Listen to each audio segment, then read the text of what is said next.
Late, where and const, तीन तरीके हैं बेसिकली जावास्क्रिप्ट के अंदर एक वेरिएबल को डिक्लेयर करने के। कॉन्स्ट बड़ा सिंपल है, इसका मतलब है कांस्टेंट वैल्यू। अगर ए के अंदर हमने 100 रख दिया तो ए के अंदर 100 है, तुम किसी भी तरीके से उसे चेंज नहीं कर सकते, एरर देगा। अब बारी आती है यार वेर एंड लेट की। लेट एंड वेर के बीच में एक छोटा सा डिफरेंस, उस डिफरेंस का नाम है स्कोप। स्कोप का मतलब है कौन सा वेरिएबल कहां पे क्रिएट हो रहा है और वही वेरिएबल कहां पे डिस्ट्रॉय हो रहा है।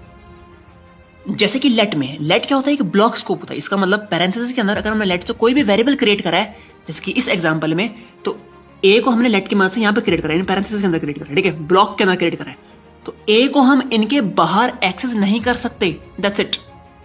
वहीं वैर के साथ ये प्रॉब्लम नहीं आती। अगर वैर से हमने कोई भी वेरिएबल इन पैरेंथेसिस के अंदर क्रिएट करा है तो उसे हम बाहर एक्सेस कर सकते हैं, क्योंकि वैर जो है वो फंक्शन स्कोप होता है बेसिकली। फंक्शन में अगर हम वैर से कोई भी वेरिएबल क्रिएट करेंगे तो उसे हम फंक्शन के बाहर यूज नहीं कर सकते। अब यहां पर दिखा दिया, ठीक है। इफ के अंदर हमने वैर से एक वेरिएबल क्रिएट करा है तो हम इफ के बाहर उसे एक्सेस कर सकते हैं, बट फंक्शन के बाहर उसे एक्सेस नहीं कर सकते। वहीं पे अगर वैर की जगह लेट से हम उसे क्रिएट करते हैं तो हम इफ के बाहर उसे एक्सेस नहीं कर पाते, क्योंकि लेट क्या है, लेट एक ब्लॉक स्कोप्ड है, और वैर क्या है, वैर फंक्शन स्कोप्ड है। वहीं कॉन्स्ट भी ब्लॉक स्कोप होता है, इसीलिए हम ए को बाहर एक्सेस नहीं कर सकते। अच्छा लगा तो फॉलो करना भाई, और अगर सही में जावास्क्रिप्ट सीखनी हो मेरे से तो भाई पिन कमेंट चेक कर लेना नीचे।